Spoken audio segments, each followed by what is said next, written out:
all African countries are pretty religious. Now, I Yeah. imagine that because you were colonized by the Portuguese, I imagine it's got to be at least 80% Christian and maybe 20% Muslim, or what is the Yeah. breakdown? And you also mentioned that the people in the center are more have more of the indigenous African beliefs, and so animist probably Yeah, religion. there is a interesting combination. It really varies from city to city and province to province. So the majority of the population is Christian, Catholic specifically, and then you have a percentage of Muslims and the two groups of Shias and Sunnis as well. You have those, and you have Hindus as well because Mozambique also Oh. have quite powerful relationship with India. So we have the Hindus playing in, and the smallest group is the active practice of African religions.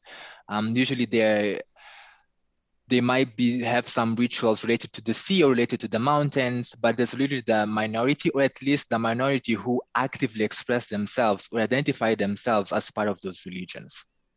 That's interesting because that's one of the things that frustrated me. Like I would look at these surveys and show that animism, which Uh-huh. is kind of like the indigenous African faith and religion, I would ask Africans all the time, what religion are you? And the answers were always either Christian or Muslim. That was it. Almost nobody would actually look it to me in the eyes and say, I am an animist.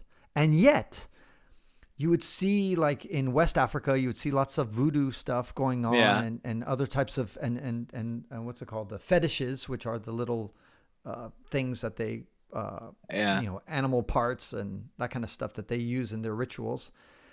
And yet nobody would tell me in my face that they're an animist. It's almost, and one person said it's because they're ashamed and they think that the cool religions are Islam and Christianity. Is this crazy, or is this kind of, do you see any truth to what I just described?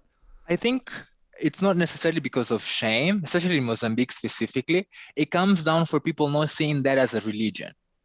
It's more around spirituality and the values that you have and what you believe in, and less about human construct on how you should pray or how you should organize your society. So I think most people, they wouldn't identify that even as a religion, but more around a system of values and a Culture. system of spirituality and culture. Yes, instead of being Yeah. a actual religion.